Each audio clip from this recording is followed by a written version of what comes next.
NCERT गणित कक्षा 10वीं में आप सभी का स्वागत है। आज हम लोग प्रश्नावली 8.2 के उदाहरण क्रमांक 7 को हल करेंगे, जिसके अनुसार त्रिभुज पी क्यू आर में जिसका कोण क्यू समकोण है, पी क्यू बराबर 3 सेंटीमीटर है और पी आर बराबर 6 सेंटीमीटर है। पी क्यू बराबर 3 सेंटीमीटर और पी आर बराबर 6 सेंटीमीटर है। कोण क्यू पी आर और कोण पी आर क्यू ज्ञात कीजिए।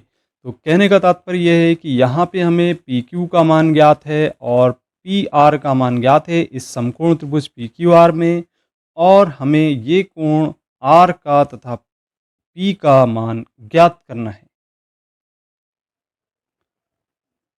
अब हमें चूंकि ज्ञात है पी क्यू का मान 3 सेंटीमीटर और पी आर का मान 6 सेंटीमीटर, तो यहाँ पे हमें लंब और कर्ण ज्ञात हैं।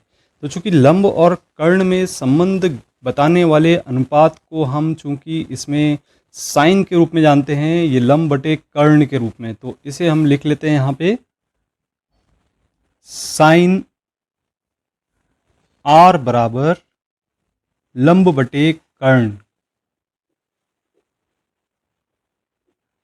अब यहाँ पे लंब का मान आप देख रहे हैं प्रश्न में कि आपको यहाँ 3 ज्ञात है और कर्ण का मान 6 ज्ञात है, तो यहाँ हम लिखेंगे 3/6। और चूंकि यहाँ पे साइन आर का मान हमें ज्ञात करना है, तो इसे हम वैसा ही लिख देते हैं। अब हम कैंसिल करते हैं, तो ये 3 से पहाड़ा पड़ने पर 2 बार कैंसिल हो गया, तो यहाँ हमें प्राप्त होगा 1/2। अब देखिए 1/2 प्राप्त हुआ है। चूंकि हम यहाँ सारणी की अगर बात करते हैं, तो यहाँ सारणी में कि आप देख रहे हैं कि यहाँ पे साइन 30 के स्थान पे 1/2 आ रहा है, तो हम 1/2 के स्थान पे साइन 30 यहाँ पे लिख सकते हैं।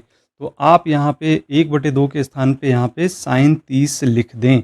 इस प्रकार से यहाँ से अगर हम तुलना करें साइन आर बराबर साइन 30 की, तो आर का मान हमें 30 अंश प्राप्त हो जाता है। इस प्रकार से इसको हम अथवा कोण पी आर क्यू भी लिख सकते हैं। तो इसे हम लिख देते हैं पी आर क्यू बराबर 30 अंश, जैसा कि ऊपर कहा था कि पी आर क्यू ज्ञात कीजिए। अब दूसरा कोण क्यू पी आर की हमें गणना करनी है, तो इसके लिए त्रिभुज के तीनों अंत्य कोणों का योगफल जैसा कि 180 अंश होता है, इसके आधार पर हम लिखेंगे तीन त्रिभुज में कोण पी, कोण क्यू और कोण आर का योगफल 180 अंश। पी, कोण क्यू एवं कोण आर में यहाँ पे हमें कोण आर का मान 30 अंश ज्ञात है और कोण क्यू 90 अंश का है, तो यहाँ पे हम क्रमशः पी क्यू आर के स्थान पे मान रख देते हैं।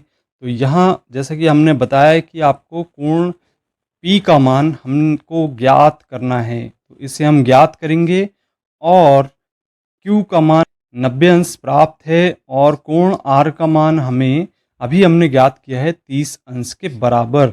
इसके बाद हम इसको योग कर देते हैं, 90 में 30 का योग करेंगे तो यहाँ पे 9 और 3 12, 120 अंश होगा बराबर 180। हम 120 का पक्षांतर कर देते हैं, तो 120 का पक्षांतर करने पर देखते हैं यहाँ पे 180 ऋण 120 होगा और यहाँ पे कोण पी का मान 60 अंश। क्यू पी आर ज्ञात करना, तो हम इसी को क्यू पी आर के रूप में जानते हैं। तो यहाँ पे ये आप देख रहे हैं कोण पी को हम क्यू पी आर पढ़ सकते हैं, ये क्यू पी आर। तो इस प्रकार से क्रमशः पी आर क्यू और क्यू पी आर कोण हमें प्राप्त हो जाते हैं 30 अंश तथा 60 अंश।